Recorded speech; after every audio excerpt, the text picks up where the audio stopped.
this is Ryan here from CNR Reviews. I'm going to do a quick review and takedown of the Mossberg 930 SPX 12 gauge semi-auto shotgun. It's a semi-auto because you do not have to pump it. It's got a whole gas system in here that you guys will see later as I'm taking it down that actually pumps the gun for you, reloads the round, and ejects it. So my views of this gun when I had it out at the range, which you guys can check our channel and see the range demo of it, it was a very accurate gun with 1 ounce slugs. One of the reasons for that is the adjustable back sight here, ghost ring sight, and it also has this front fiber optic sight. I don't know if you guys can see that or not. I don't know if Chad can zoom in on it a little. You can replace that front fiber optic. It's held in by a really tiny small pin there. Can you zoom in on that, Chad? Mm-hmm. Yeah, so you can replace that. It looks to be a spring pin, so it might be a little bit of a bitch to take out, but you could probably do it. Now, I've seen this shotgun go for about $670 to $700 used. So I would assume that it's going from about $800 to $850 new.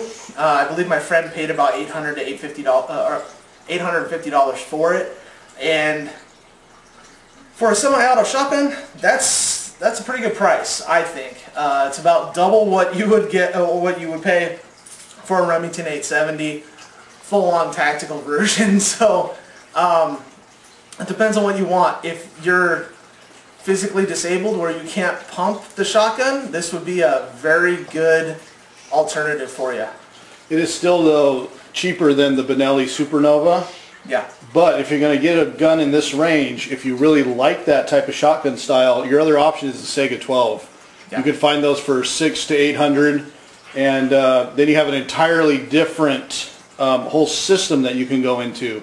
That Sega 12 is almost the battle rifle version, but if you like the shotgun version, this is what you would want. Yeah, I mean, it's a killer gun. Yeah, and you can change out the stock on this. This is a Monte Carlo stock.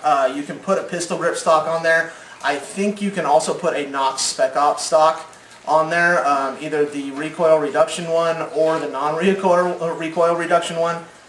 I believe this one, though, actually has a recoil reduction system inside of it. So you may have to buy a pistol grip stock that is very specific to this gun. You need to check in on that if you're interested in something like that. We're not going to replace this stock, so we haven't really looked into that fully.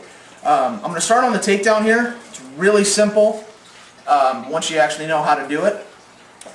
First thing, you need to take off, well, you got to cock the weapon. You got to just slide that back there.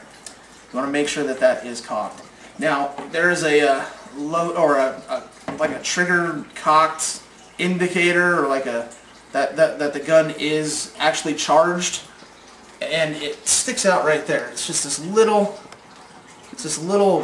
silver piece there that sticks out, and that tells you that it is charged. So then you go ahead and take off the mag extension here. Oh, let me see if I can get it. Yep, there it goes. Alright, now when you're unscrewing this, that spring under there, it's like a 28-inch to 30-inch spring. So it's going to have some power. Make sure that you're holding on to it nice and tight, because it's going to pop out there.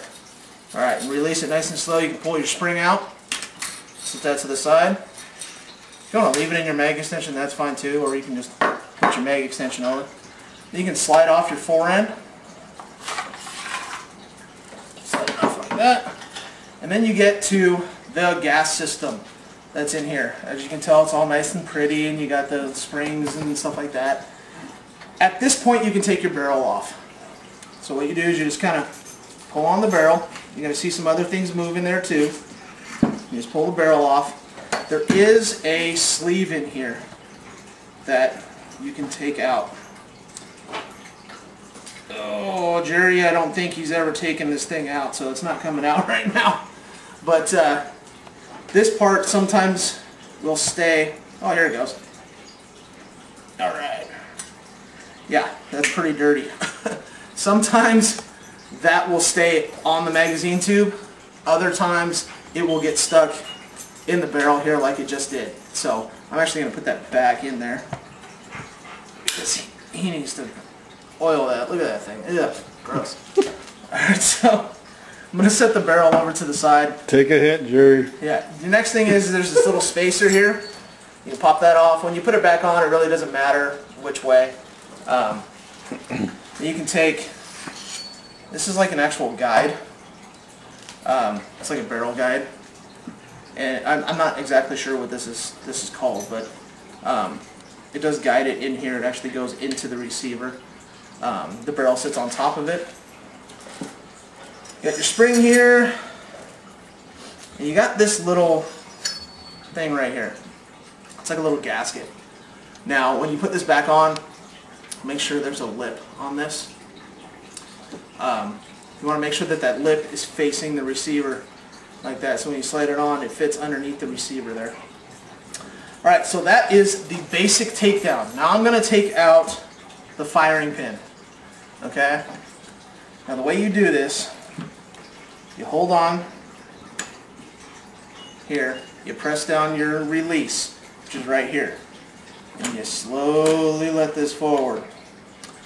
Now what you can do is pull out this charging handle. It just comes right out. It's kind of like the Scar. It's just kind of held in. So you just yank that right out. Now to get this firing pin out, you press down on your release again, and you just guide it out. And it comes out like that with this little thing. This actually fits into this back end, like I was telling you guys earlier. It fits into that spring. This is actually a recoil reduction system, and this just kind of guides that in there, make sure that it's on the spring and that it's going to reduce that recoil. When I shot it,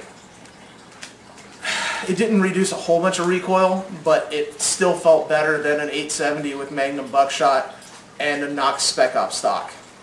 So it still it felt better with that. Now the stock that I was shooting on my 870 was a NRS stock, so it was a non-recoil reduction system.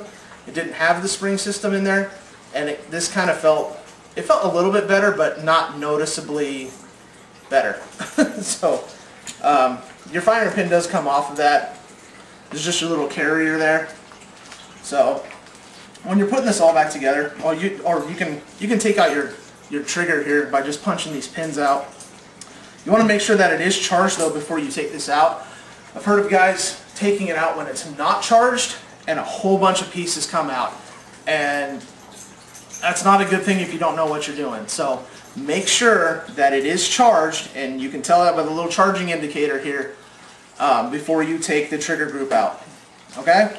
So it's actually quite a lot to take out of a weapon. I don't know if you guys can see all that stuff.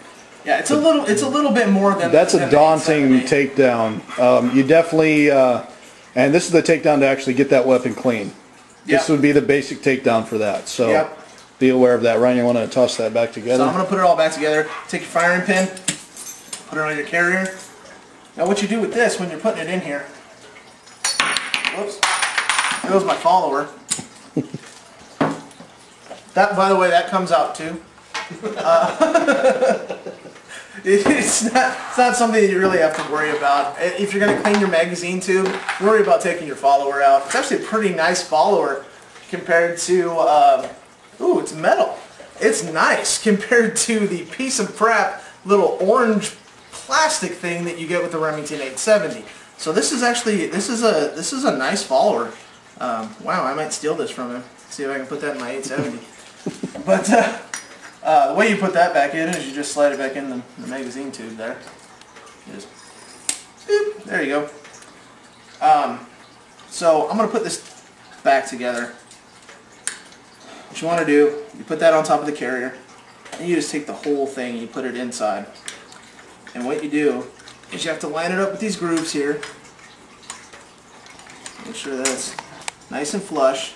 And you may have to lift this up a little bit just to get it past the rest of the trigger group here.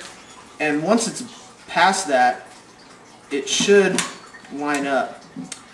Now what you do to actually get this fully in, you press you press that release again and you can slide it back in. And then you can just release that. You take your charging handle and you put it in right there. There it is, nice and snapped in.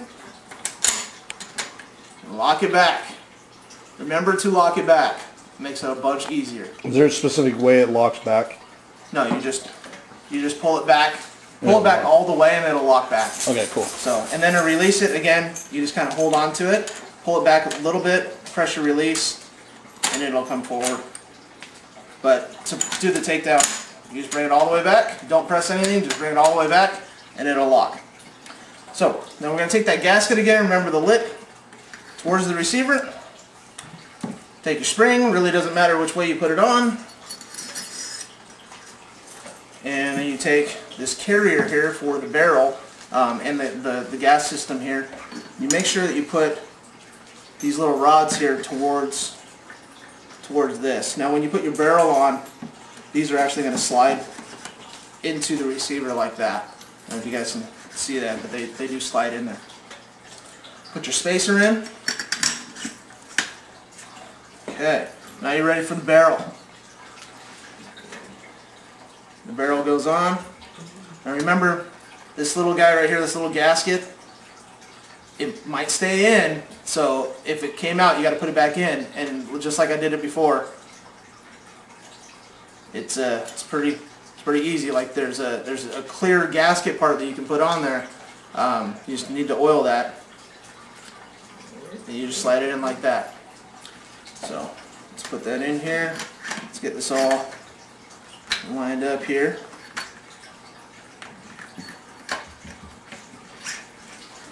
Alright.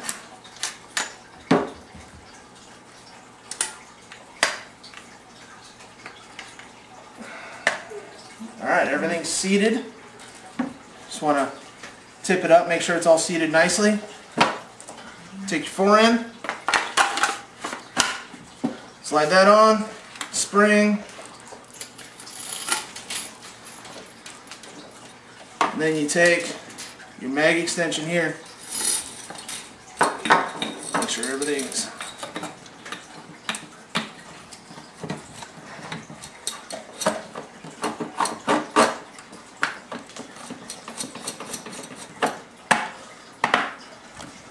alright. Now you can release it. There you go. That is the breakdown of the Mossberg 930. 930 SPX. Again, this is a 12 gauge, costs about $800 new, and it's a pretty good weapon. If you're interested in a semi-auto 12 gauge, this is definitely an option. It's really accurate, and it was a joy to shoot. So if you guys have any questions, let us know. Again, this is Ryan from CNR Reviews. Thanks for watching.